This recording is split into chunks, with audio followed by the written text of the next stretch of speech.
Hello, everyone. Welcome to another virtual shouting session at Hearts for Health today. We're going to be joined by Dr. Prakash. As a quick introduction for Dr. Prakash, she's the founder and director of the Southern Illinois University Alliance for Women in Medicine and Science. In the Department of Medicine, she serves as vice chair of clinical affairs and chair of the Clinical Competency Committee. On the national level, though, she serves as director of the American Medical Women's Association, or AMWA, the membership committee there.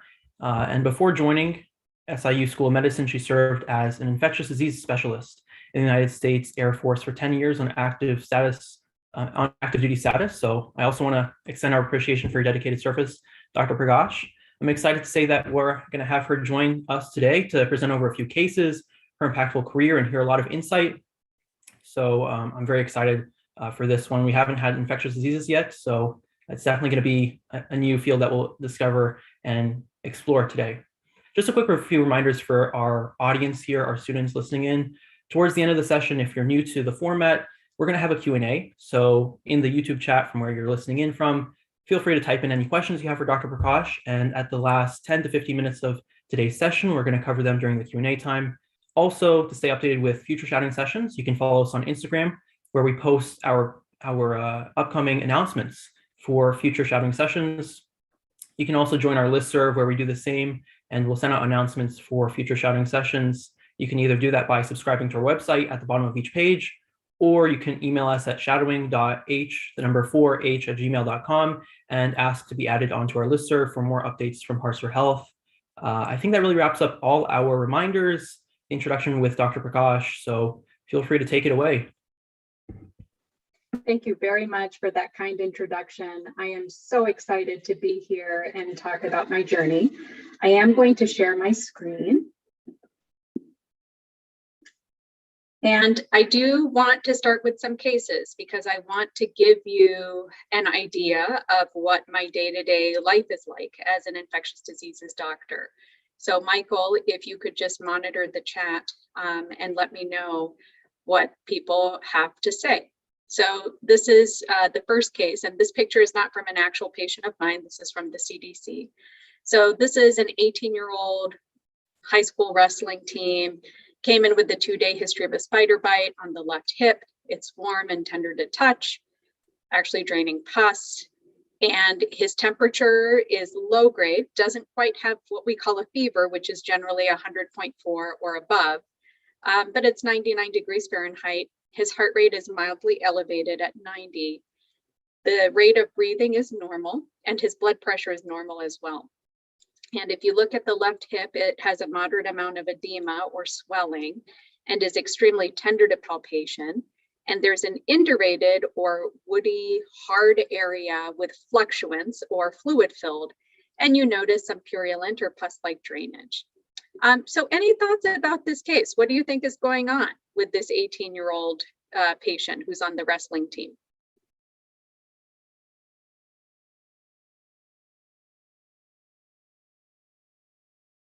And Michael, if you want to let me know if there are any comments in the chat. So far, we don't have any comments so far. Okay. But yeah, if you'd like to continue with, what we Sure. have. Yeah, so this, I mean, it's very suspicious for a bacterial infection. Anytime you have skin that's warm, red, tender, and swollen, and especially when it's draining pus, you think about bacterial infection. So the next case, now you have a 20-year-old who comes into your office with painful bumps along the hairline. So what are you thinking? Are you thinking bacterial infection, viral infection, fungal infection? What are some of the things that come to mind when you see this? For our last case, we had a few responses roll in because there's a bit of a delay. We had 3 responses saying, first one saying definitely infected, infection, like you mentioned, MRSA.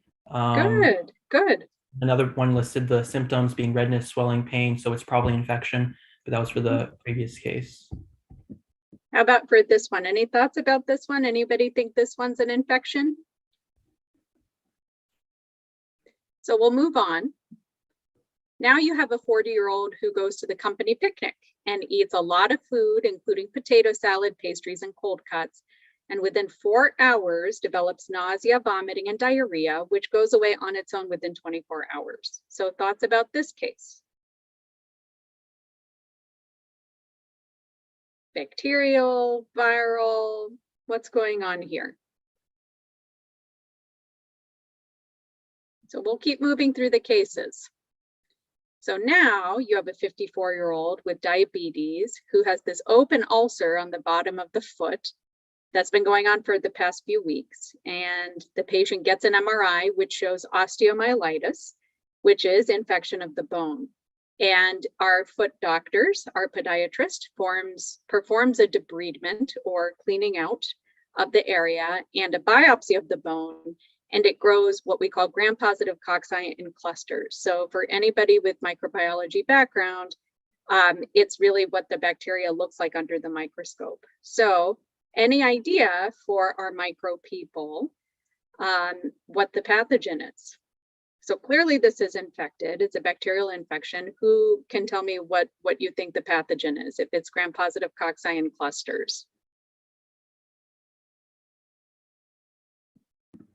We have a few responses, or quite a few responses actually, a lot of them really on the same page over the last two cases, case 2 and 3. So for case 3, we had mainly food poisoning, Staph aureus. Yeah. And, for case 2, we had bacterial or fungal for the hairline, eczema. I think you maybe pointed at, or kind of indicated that earlier. And we have a few responses rolling in for case 4, bacteria. That's all so far for case 4. Okay. And so the final case, you have a 20-year-old with a recent diagnosis of infection of the right leg or cellulitis, who now comes in with a high fever, this sunburn-like rash and vomiting. And this patient definitely has a fever. Her heart rate is beating very fast. She's breathing pretty fast. Her blood pressure's low. Her oxygen saturations are okay, but she is confused. She has that diffuse rash, and her kidney function is off. Her liver function is off, and her platelet count is low, which is going to affect her ability to clot. So thoughts about this case?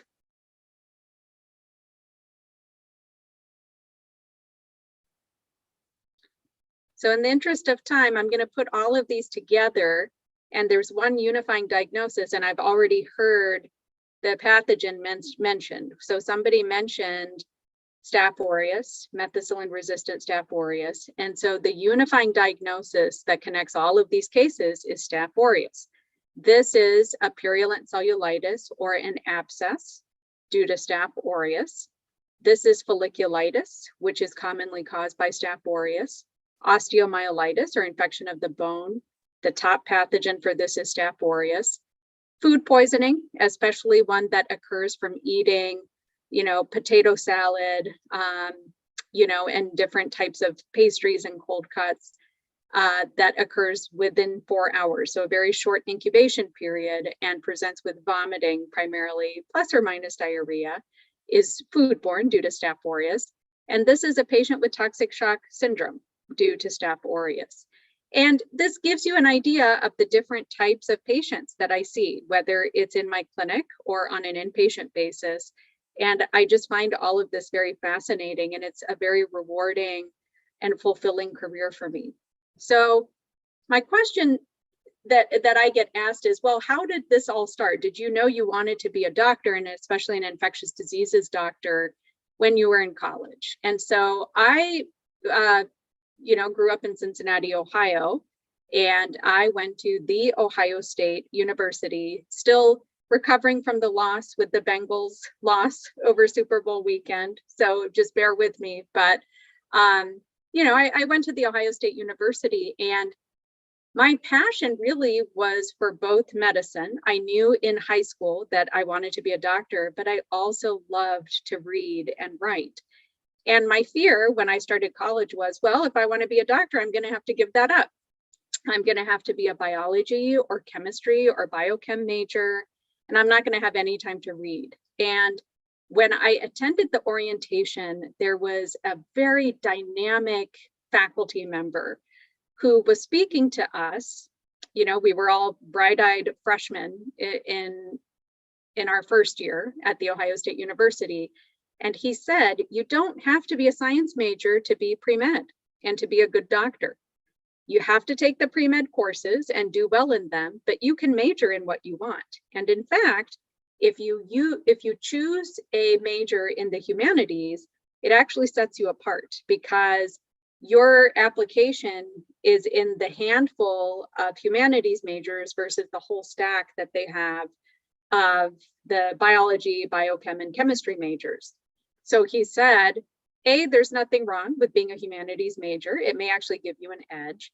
And B, if you're going to do a science major, that's great. Just make sure you do well in it and then consider minoring in the humanities.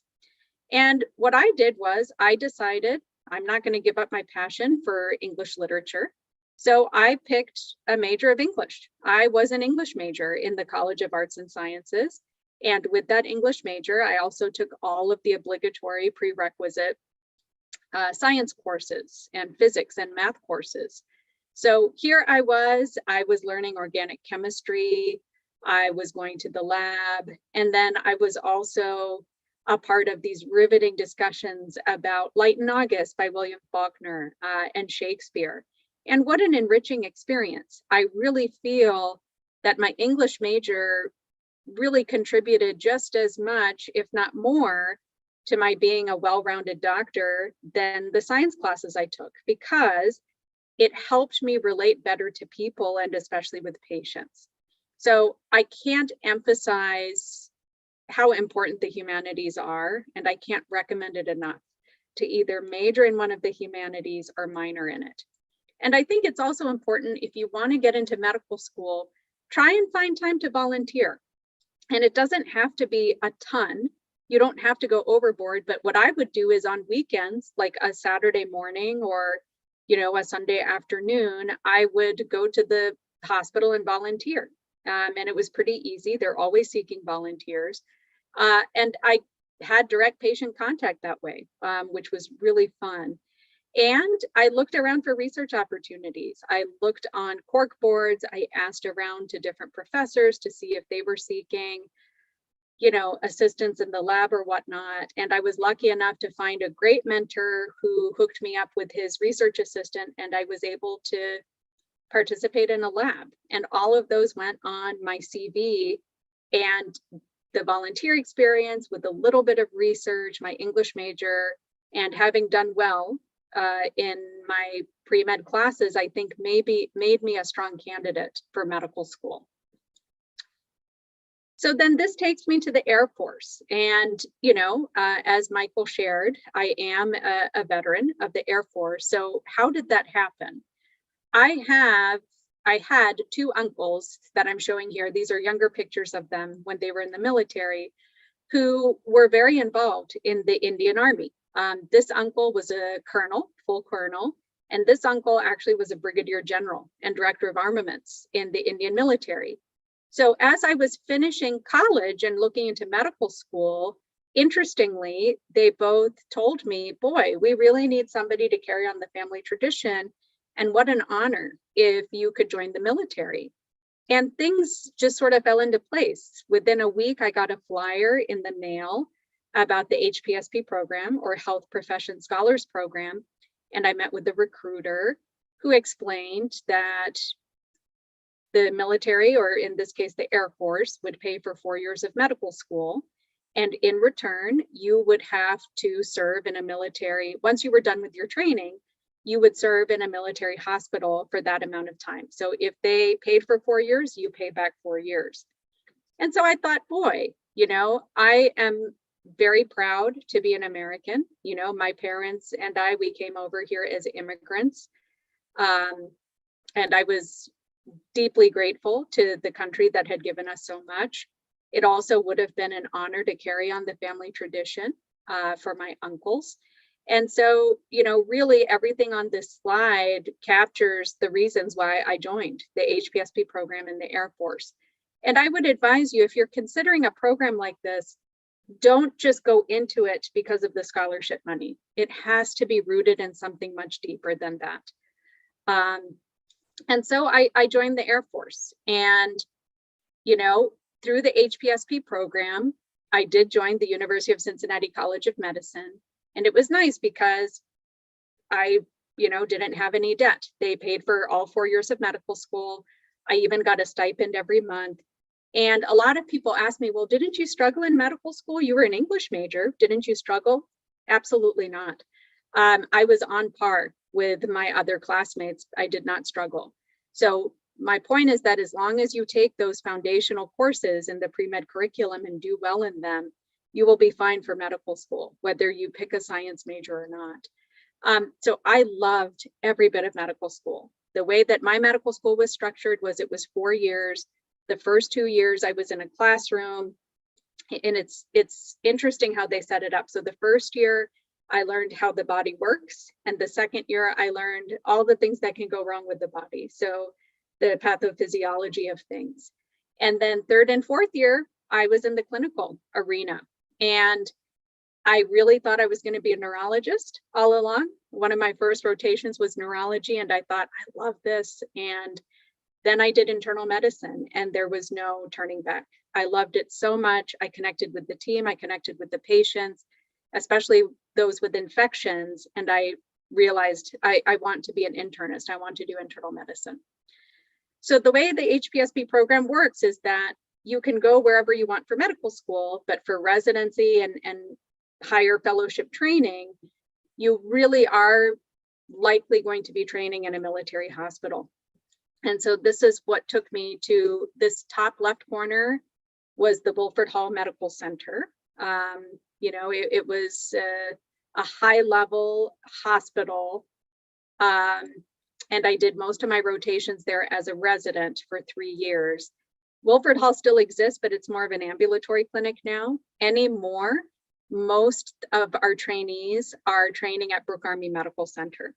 So I did my 3 years at Wilford Hall Medical Center, and then applied for Infectious Diseases Fellowship because I had a passion for it. I realized that early on in my residency training, and then trained primarily at Brooke Army Medical Center.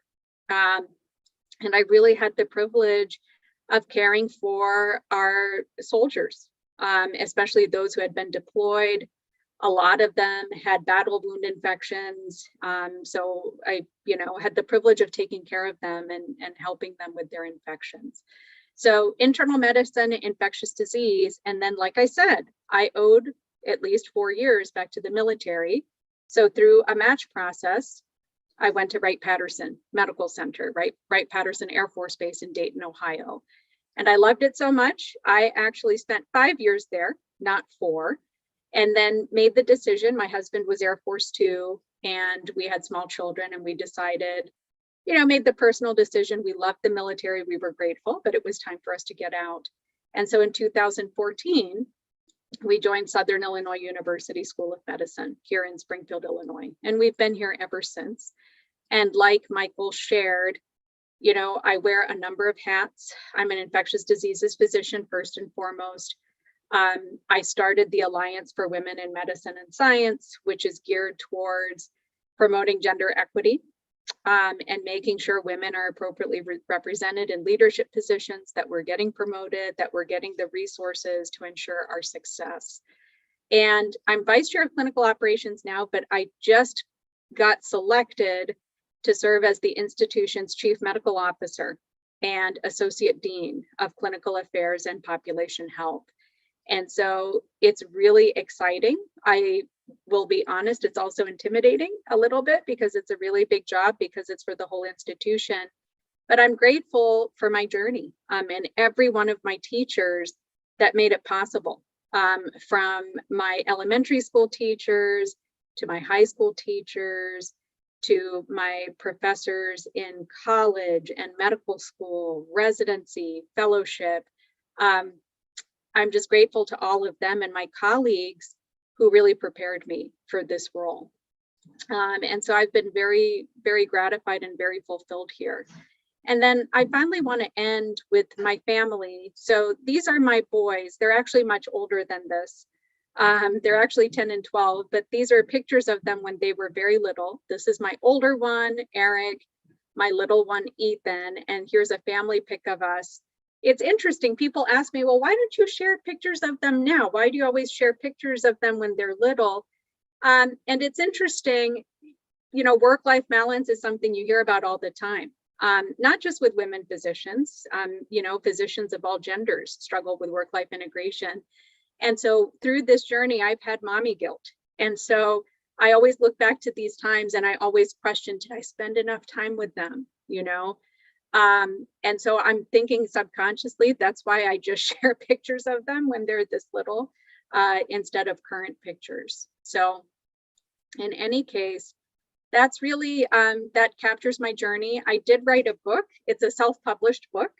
I have been compiling anecdotes from patient experiences and from my childhood experiences and experiences with gender and racial bias throughout my childhood and even adulthood. And I captured all of that in a memoir called Learning to Listen. And that was my latest accomplishment, something I'm really proud of and something I really want to pass on to my kids. If you ask me why I wrote it more than anything, it was for my children. So they would always know their mother's journey. So I will end there. And I do want to leave the rest of the time for any questions that anybody may have. Well, first of all, it was so great to hear the cases. We had a few more responses roll in, and I think they nailed it with Staphylococcus aureus, like you mentioned. That was the connecting component, the connecting factor amongst all those three or all those 5 cases. We do have a few questions that have rolled in. The first of which, I think they're referring to urgent care / emergent situations, but a student was asking, would you recommend volunteering in a medical situation? I think that they're referring to the general urgent care / emergent situations with clinical volunteering. Although for the student listening to that, if there's any clarification or if you're referring to a different type of situation, let us know in the chat. But what's your insight? What's your advice on that? I would say it all depends on your comfort level. And then a lot of institutions have rules and regulations around volunteering now. So a lot of volunteering is really helping shuttle things from the patient room to the lab, delivering things to patient rooms. A lot of it may not necessarily be involving patient care.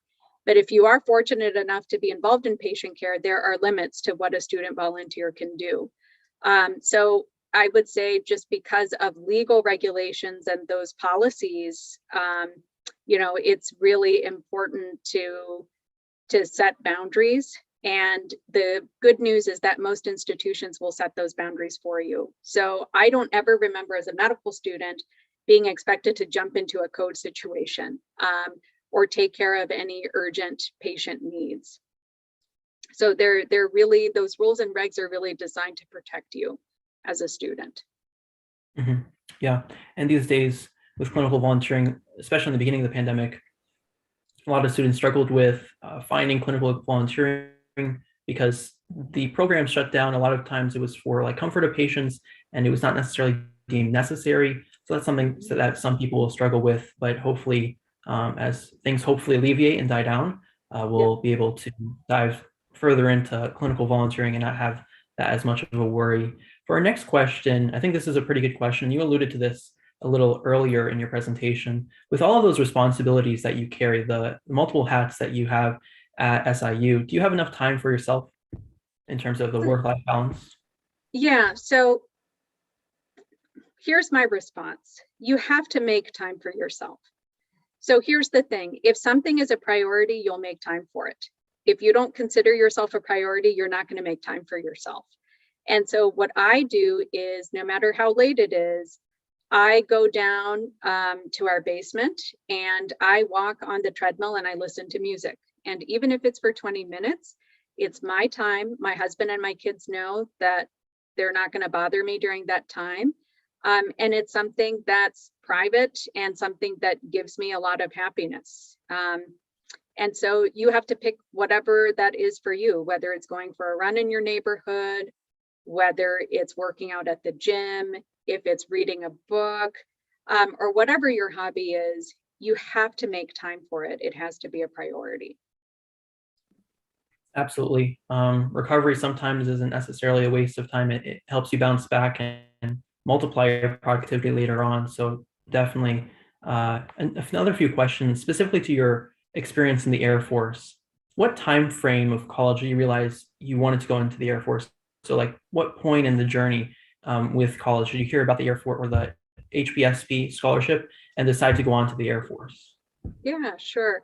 So it was between my third and fourth year of college when I was considering applying to medical school.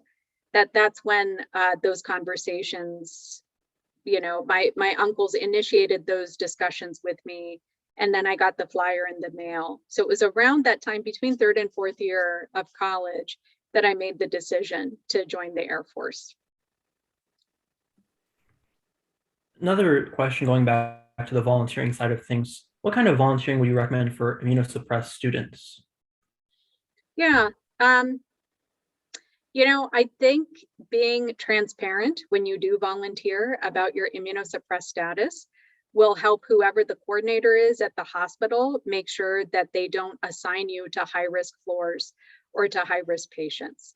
And whoever you're volunteering with, whoever your preceptor is, it'll be that preceptor's responsibility to also make sure that you don't go into higher risk patient rooms.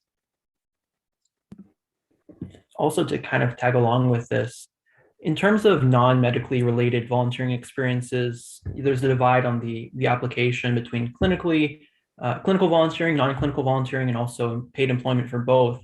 But for the non-clinical side, in terms of volunteering, what are the values you see in terms of pre-med students diving into that? Like, for example, I remember there was like a list of competencies the AMCAS application has and other application services have, and different takes on like how you can really gain a lot of experience, insight, exposure from different non-clinical volunteering opportunities. Sometimes we focus too much on clinical opportunities and people get caught up in that. But from the side of non-medically related volunteering experiences, what value or what insight do you see that students can focus on and take away from those experiences? Yeah, when I listen to that question, Michael, it goes back to English major versus non-English major, right? I think whatever gives you meaning, you need to be a part of. And without thinking, well, is this going to be good for medical school or not? If there are non-medical volunteer experiences that give you meaning, you need to go for it. And those are the sorts of things that interviewers like to ask about. I know that when I interview, granted, it's not, candidates for medical school, it's candidates for residency and fellowship. When I look at their CVs, what I'm drawn to are those sorts of things. Wow, you volunteered for Girls on the Run, or you volunteered for Habitat for Humanity. Tell me about that. Why was that meaningful to you? And you can really gauge a lot on emotional intelligence and maturity and commitment to humanity through those sorts of experiences. So pick something you're passionate about, pick something that really speaks to you, because I think, first of all, it goes back to meaning, right? Meaning in your life. And secondly, those are the sorts of things that tend to come up during the interview process that you can speak really well about and, can make an impression on whoever's interviewing you. Going to your kind of day-to-day life in terms of practice, as an infectious disease specialist, are there any surgical operations involved? I know that with some specialties, no? Okay. No. So in internal medicine, when you look at the procedure heavy specialties, there really aren't any surgeries that we do in internal medicine. We do in endocrinology, we do thyroid biopsies. In pulmonology, they do a lot of procedures. So they will put in intravenous lines, central lines. They'll do bronchoscopies and those sorts of procedures. But in terms of actual surgeries, not so much. This is a really good question here. I always hear about, or just in general, the general population always hears about supplements that increase the immune system's abilities. Is this really true? What supplements specifically are these? What is the action of mechanism going on that can make that possible? Yeah. So, I can just speak from an infectious diseases standpoint. There are certain immune modulating drugs that we give for certain diseases. But if you look, at the bigger picture of supplements, so when I think of that question, I think of over-the-counter supplements that help boost the immune system. A lot of those are not regulated, so you have to be very careful. Any sort of immune modulating agents we typically see with patients with things like rheumatoid arthritis, with psoriasis, certain types of skin and allergic conditions. So it's a much broader question than I can answer in a short period of time. But when I look at over-the-counter supplements and things that aren't regulated, I would tell anybody to exercise caution. I have had patients, young, healthy airmen in the Air Force, who took over-the-counter supplements to boost their immune system, regulate their immune system, and it was for health and vitality, and it ruined their livers, actually. I didn't take care of this patient. I heard of one airman who required a liver transplant, and I had several whose liver function tests had gone up when I checked them, and when I did a little bit more digging, they were taking some of these unregulated supplements. So really, really be cautious about those sorts of things that are not regulated. Earlier, you mentioned about your experience or just that you did found and direct the SIU Alliance for Women in Medicine and Science. That's a great, interesting experience. Going outside of the general daily practice of medicine is something that I'm sure a lot of pre-meds are really interested in doing, diversifying and applying their interests, because to your point, people are interested in everything from humanities to social sciences, behavioral sciences. It's not necessarily the natural sciences, the chemistry, the biology that always interests will lie in. So with that said, what was the spark? What was I would say the spark that made this initiative a reality? What really was the vision behind it? What sparked that? Yeah, sure. And I actually have, if you don't mind, Michael, I have a separate PowerPoint that talks about the whole women in medicine journey. So if you don't mind, I can definitely bring that up and talk about it a little bit. Definitely.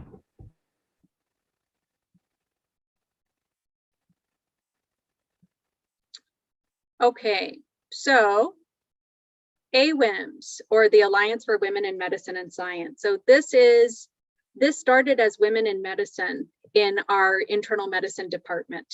And I will tell you the story of this. A lot of people look at AWIMS, they look at this picture and they think, wow, that must have been a top-down, dean's level, associate dean level initiative. And it actually isn't. The story of AWIMS is actually very powerful in that it was a grassroots effort. So it was 2014. I was at the time an associate program director for the internal medicine residency program, and we were assigned mentees. And so my mentee was a first-year resident who had just had a baby. And she came back from maternity leave and was in my office crying and said, Dr. Prakash, I can't do this. I can't be a doctor and a mom, especially a doctor in training. I think I'm going to quit. And that conversation sparked a bigger conversation amongst our program leadership about the need for a support system for our women trainees. So what I did was I had a brunch at my home. I invited all the women residents and faculty, and I said, let's have brunch and talk. And what we had was a really honest, raw, cathartic discussion about what it is to be a woman in medicine, how we struggled with work-life integration. Case in point, my resident who was a new mom, how we had all of these unfair expectations, not only from society, but from family members about being the perfect wife, daughter, mother, doctor. And we also talked about sexual harassment and gender bias. And so that conversation in the living room led to some very informal nights out. And eventually it evolved into a very robust organization where we started doing educational seminars every month on those topics. We started volunteering in the community, and then it caught the eye of our Associate Dean for Equity, Diversity, and Inclusion, who told me, Vidya, you really need to take this institution wide. You will have much more impact if this is an institutional initiative as opposed to just being in one department. And so that's how we launched AWIMS. So the Alliance for Women in Medicine and Science was launched in 2018. And our vision is equity and justice for women in medicine and science. And our mission is a strong and meaningful alliance focused on gender equity and the championing of women in medicine and science, not only in SIU, but in the communities we serve. So we like to think of ourselves as an inclusive group, not an exclusive group. So everybody, everyone of all genders, of all specialties are invited to join. There's nobody that's not included in this group because we're truly an alliance. We're working together to move the gender equity needle. So I have an amazing, and you see a very diverse executive committee. And you notice there aren't just women, there are men. There's actually a transgender person on our executive committee. We really want very diverse voices to help move the gender equity needle. And I have an advisory board of, very like-minded institutional stakeholders from across the SIU campus. And we have 5 arms. We have education. I'm very proud of our He for She initiative that Dr. Robinson just started. He and Aisha Rafiquat are co-chairs. And this picture is pre-pandemic. These were interactive seminars. This one was on work-life integration. But we pivoted very quickly during the pandemic, and we've had still very deeply meaningful discussions in the virtual setting. So we do these at least once a quarter.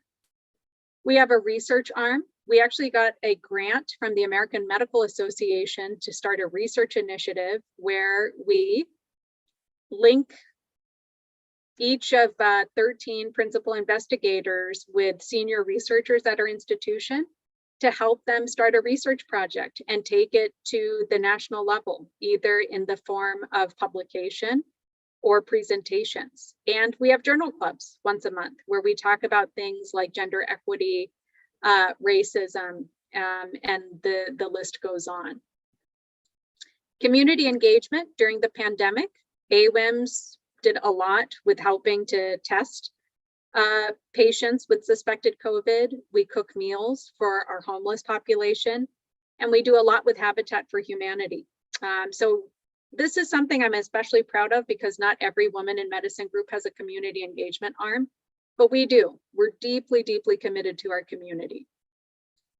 Mentorship.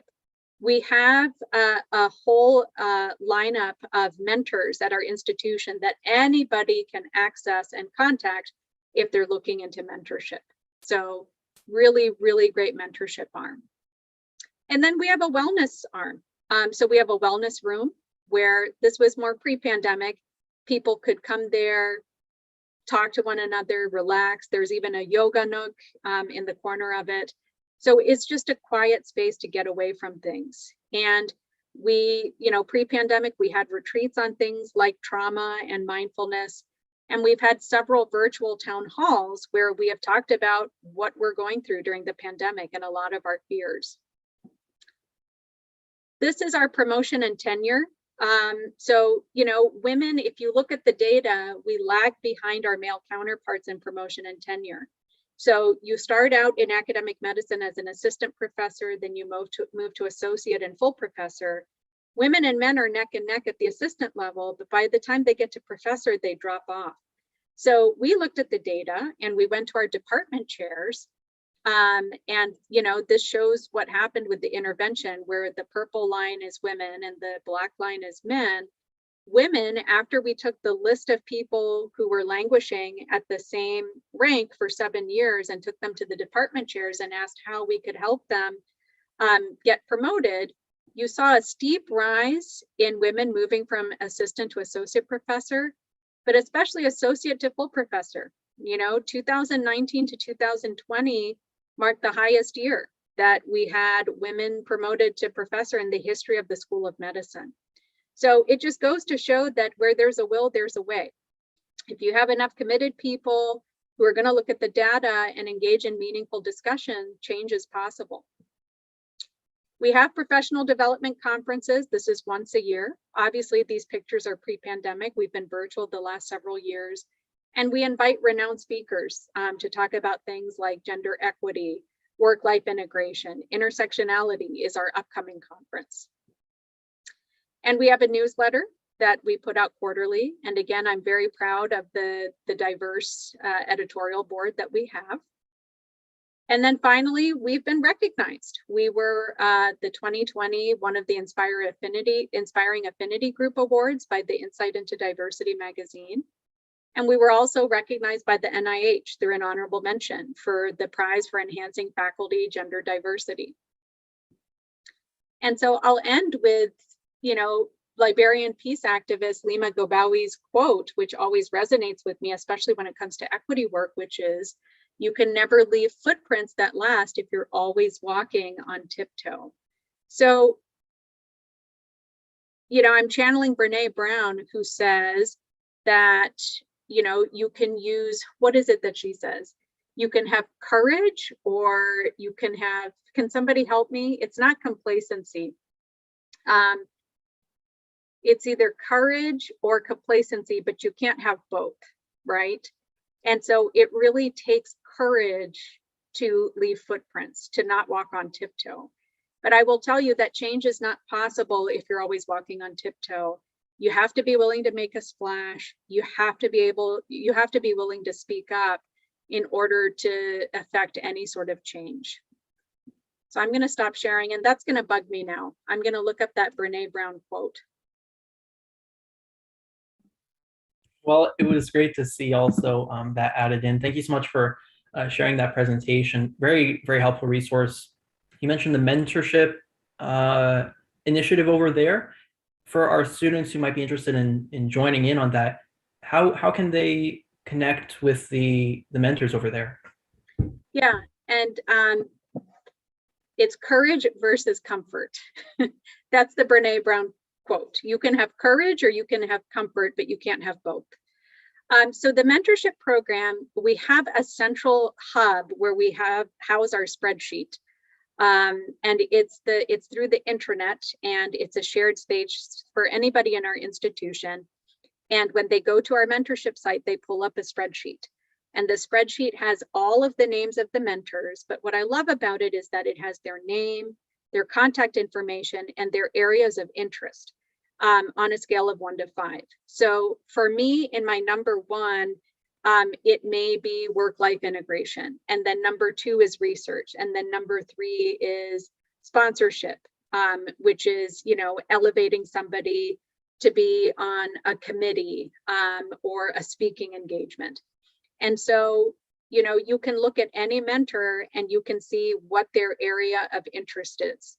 And then say, wow, this mentor has research for number 1, so I think I'm going to reach out to them.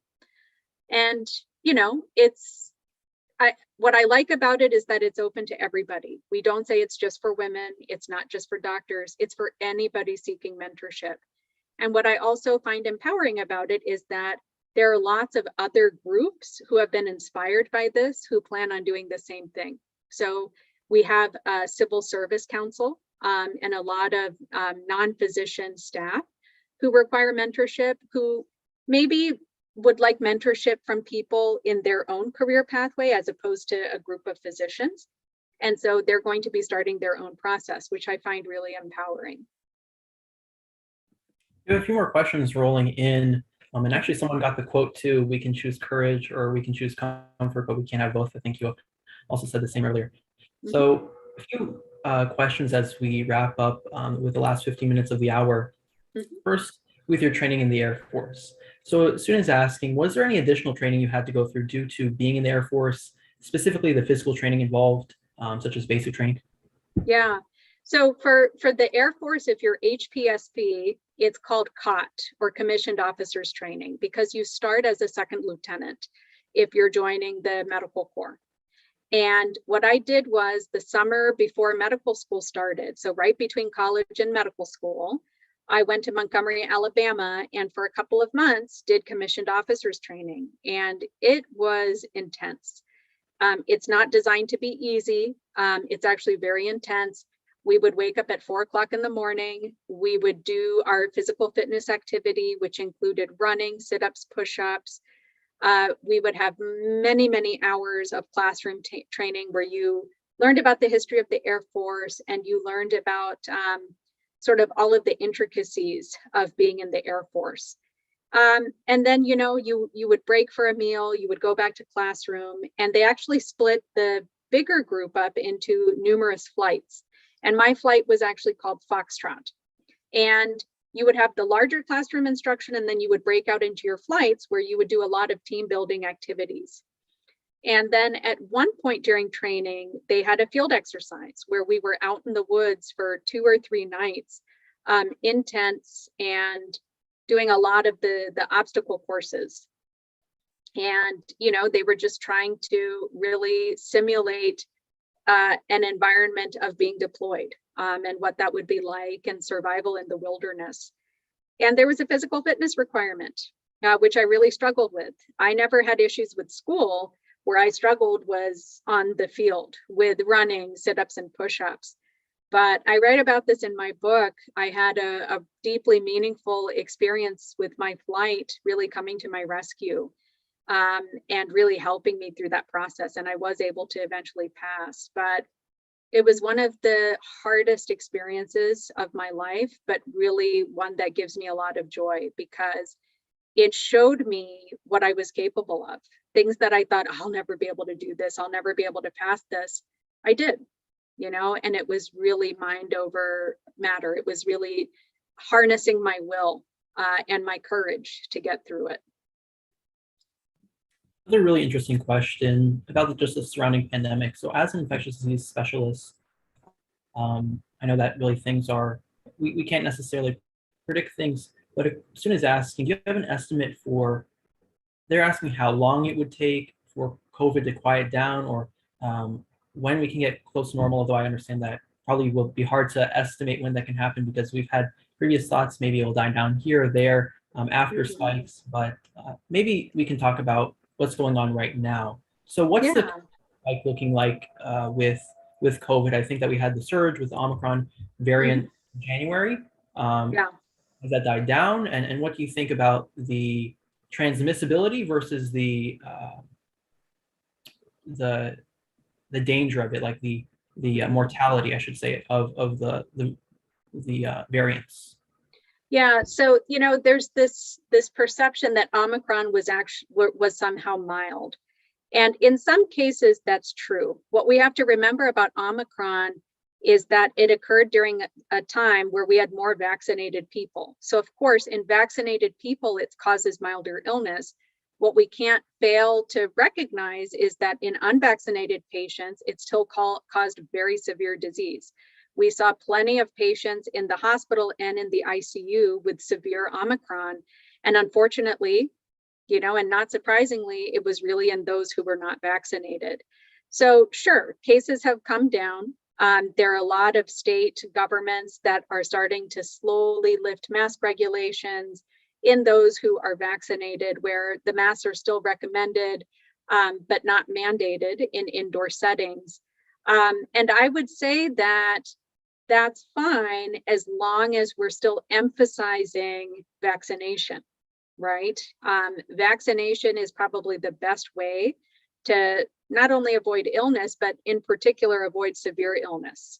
And so that, with ongoing caution, especially in indoor settings, with trying to social distance as much as you can, continue to mask if you're one of those vulnerable people who has a suppressed immune system, that's going to be very important. I don't think there's ever, if you look at what the epidemiologists and the pundits are saying, COVID is not necessarily going away. We're going to go from pandemic to eventually endemic. So it's the sort of thing that we sort of have to learn to live with.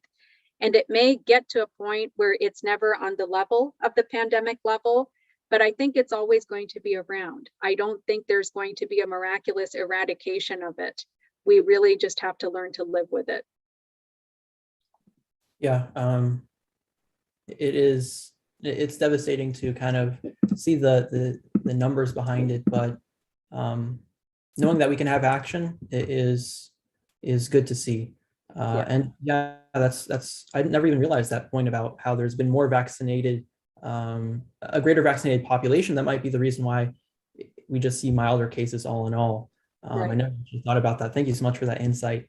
Mhm. Another question about the training path. So with the area of infectious diseases, are there, I'm not sure what the specific term would be. I know that infectious disease on its own is a fellowship, but sometimes there are fellowships past a fellowship, like a sub-specialization after that.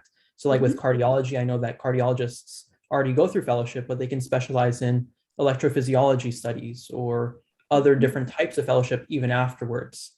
Is it similar for infectious diseases? So infectious disease, I would say the biggest change that we've had probably in the last 10 years is the addition of critical care. So now you can do either infectious diseases fellowship or you can do ID critical care, which is 2 years of ID plus an extra year of critical care where you're certified in both. Within the field of infectious diseases, what I've noticed is that instead of having specific training pathways, so officially calling it a subspecial, a specialty within a specialty, a lot of people just have a little bit more experience and practice in a certain area. So if I'm an ID fellow and I'm interested in HIV, I deliberately pick a practice that's heavily centered on HIV, and then I consider that an area of focus. So on my credentials, on my website, I'm infectious diseases with a focus in HIV, public health, and whatnot. And there are a lot of HIV or infectious diseases doctors who go on to get MPHs, either during their training or right after their training, if they have a specific interest in public health. So those are the sorts of things that I've been seeing more and more with infectious diseases. Yeah, that's great to hear. And in terms of the antibiotic resistance is something that's sometimes brought up with just prescriptions. So as an infectious disease specialist, or just as an internist in general, I'm sure antibiotics are something that you would prescribe often. How do you take care with prescribing them, knowing when the right time is to do so, not overusing that type of prescription, just as a treatment that will hopefully get things settled with or eliminated? How do you also educate patients of that? Because they might come in with the perception of, I just need an antibiotic because it's a bacterial infection. Yeah. So a lot of this, we have a big push for something called antimicrobial stewardship.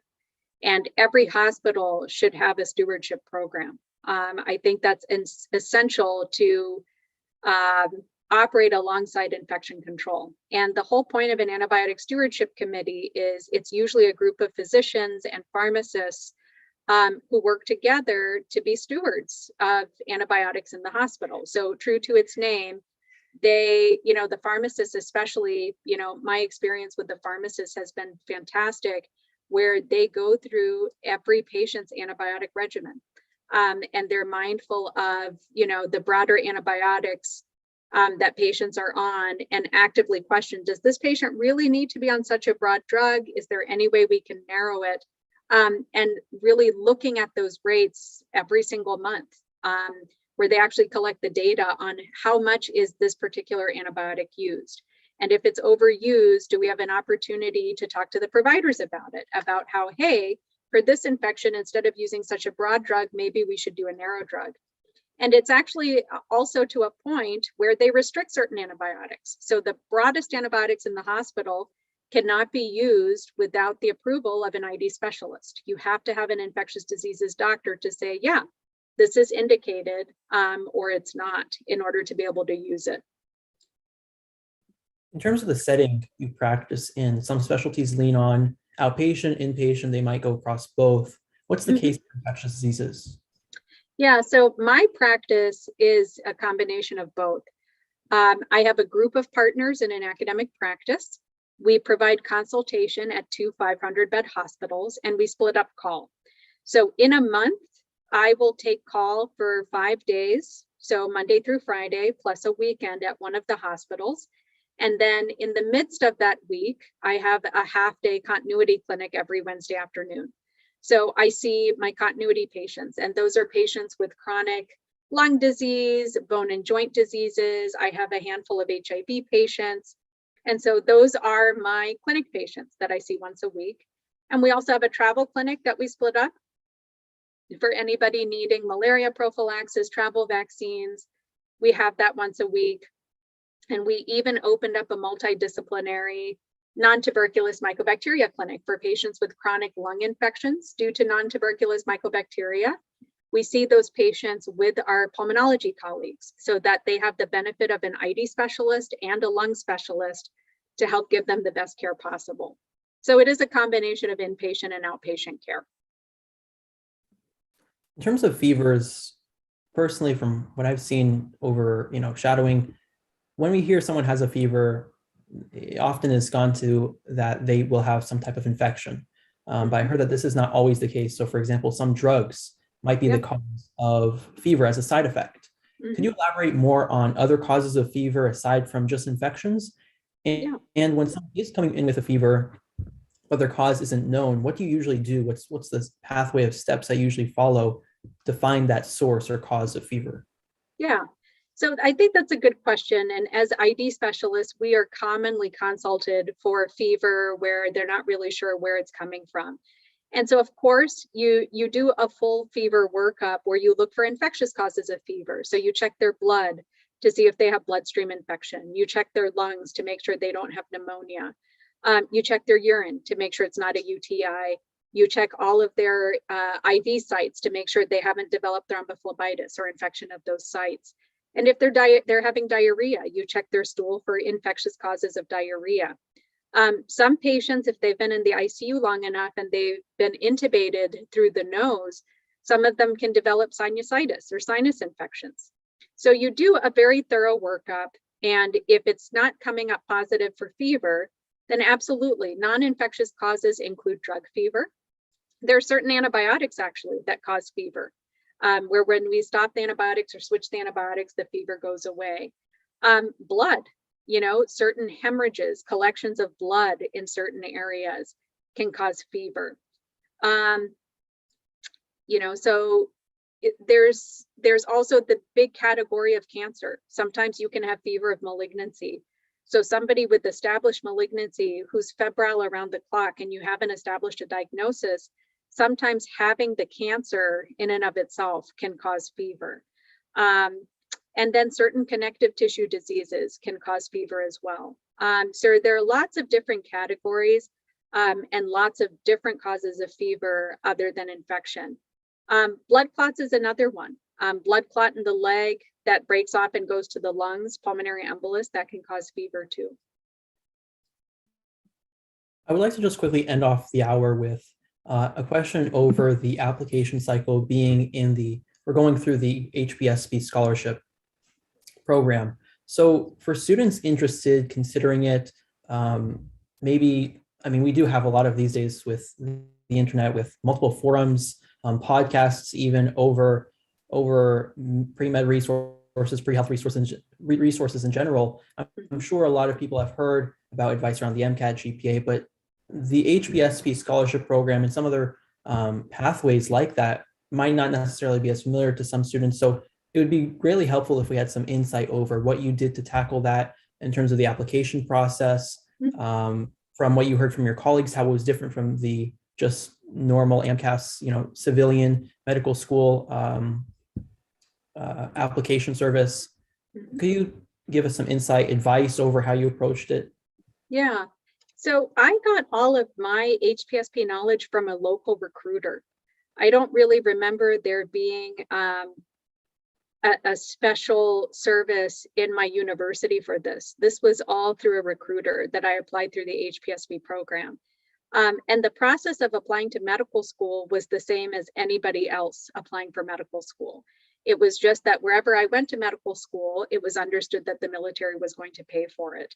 So I would hope at this point, if you're at, whatever institution you're a part of, I would ask around and see if they have a military branch or a military office that can give you more information. But if nothing else, you can always reach out to a recruiter and talk and ask specifics about the HPSP program for the branch.